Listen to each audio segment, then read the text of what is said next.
جس کو نہ خوف ہوتا ہے نہ رنجیدہ وہ ہوتا ہے، وہ ہے کون؟ فرمایا اس کی دو صفات تو نمایاں طور پر نظر آنی چاہیے، الذین آمنوا وکانوا یتقون۔ دو صفتیں ہیں، ایک یہ کہ وہ ایمان والا ہوتا ہے اور دوسرے وہ اہل تقوی ہوتا ہے، متقی ہوتا ہے۔ الذین آمنوا، جو اللہ تعالیٰ پر ایمان قبول کر چکے ہیں اور جن کے اندر معرفت خداوندی ہے، اور جب معرفت خداوندی پیدا ہو جاتی ہے، جب اللہ تعالیٰ کی معرفت ایک بندے کے اندر پیدا ہو جاتی ہے تو اس کا نتیجہ کیا ہوتا ہے؟ اس کا نتیجہ یہ ہوتا ہے، اللہ تعالیٰ خود اپنے کلام پاک میں ارشاد فرماتا ہے والذین آمنوا اشد حبا للہ، وہ اللہ تعالیٰ سے شدید محبت کرتا ہے، اتنی محبت کرتا ہے، اتنی محبت کرتا ہے کہ اللہ تعالیٰ نے اس کے لیے اشد، شدید ترین کا لفظ ارشاد فرمایا، بہت زیادہ وہ اللہ تعالیٰ سے محبت کرنے والا ہوتا ہے۔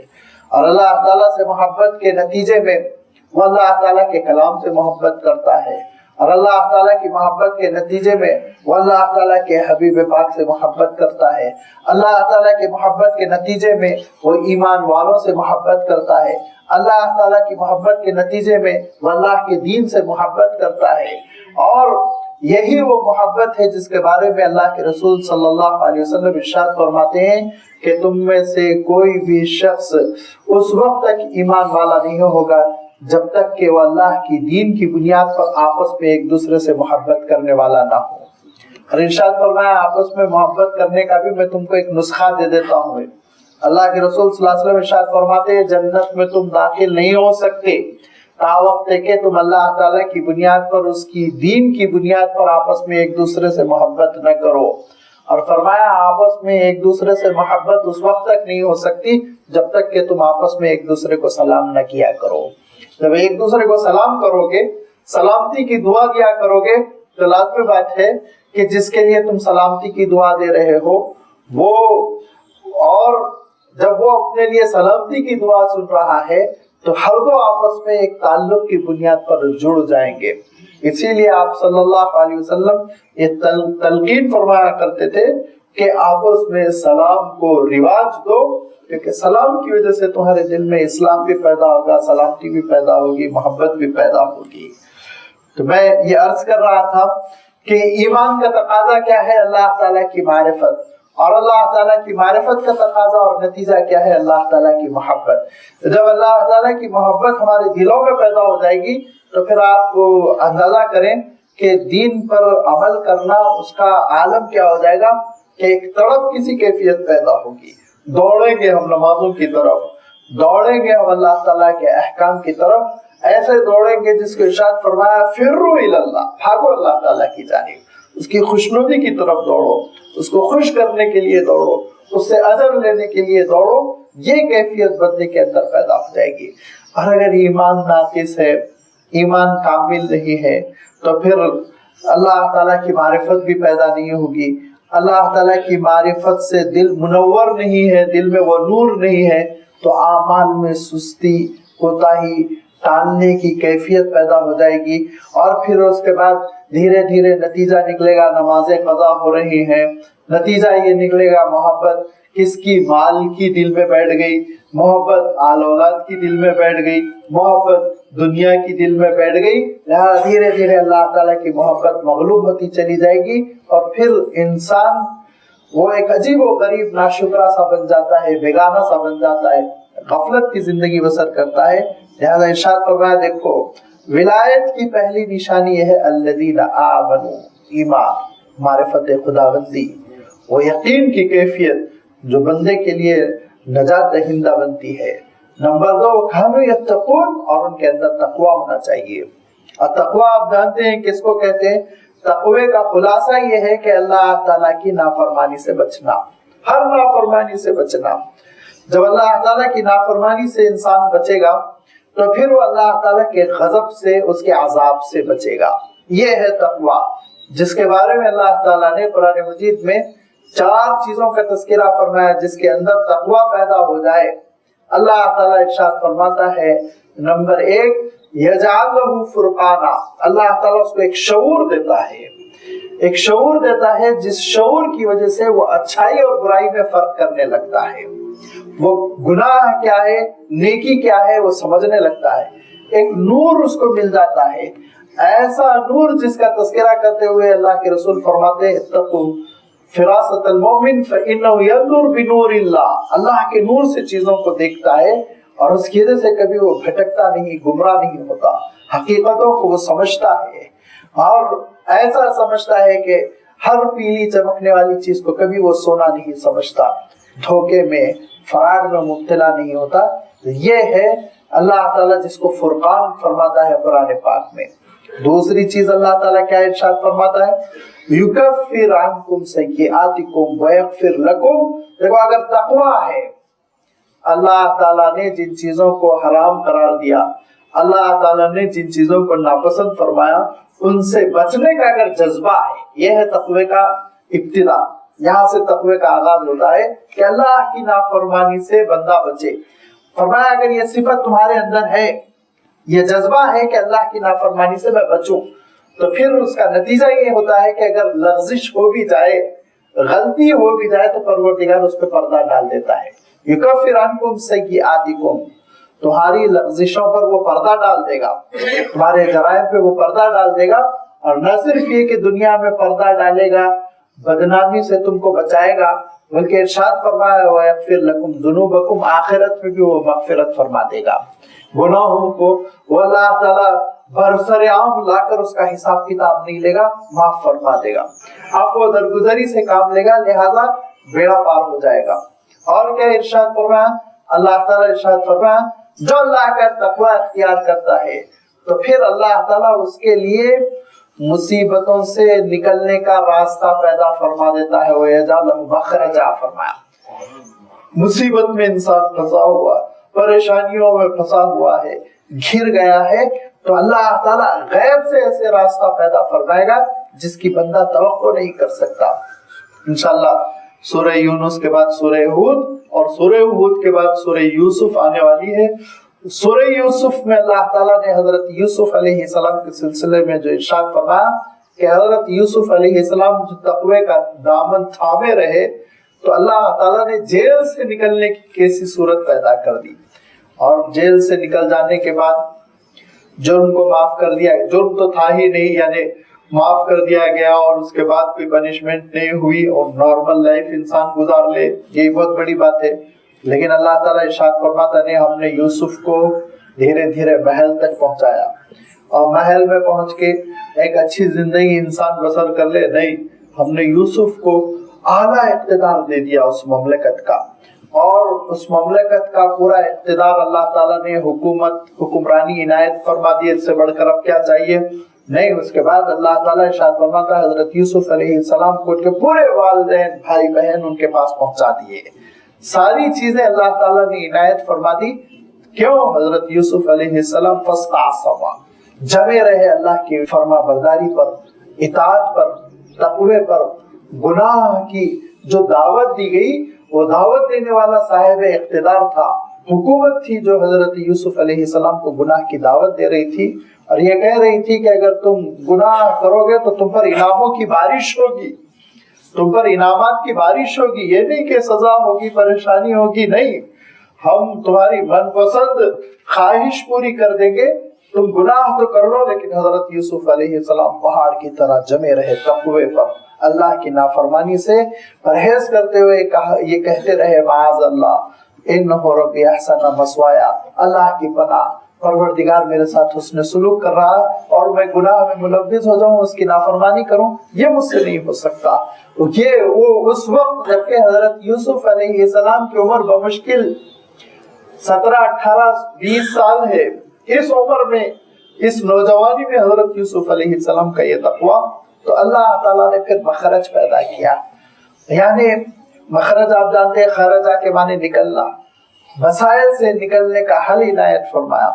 اور چوتھی چیز اللہ تعالیٰ کیا ارشاد فرماتا ہے وَيَرْزُقْهُ مِنْ حَيْثُ لَا يَحْتَسِبْ، جو ہمارا تقوی اختیار کرتا ہے ہم اس کو وہاں سے رزق دیتے ہیں جہاں سے وہ سوچ بھی نہیں سکتا۔ وہ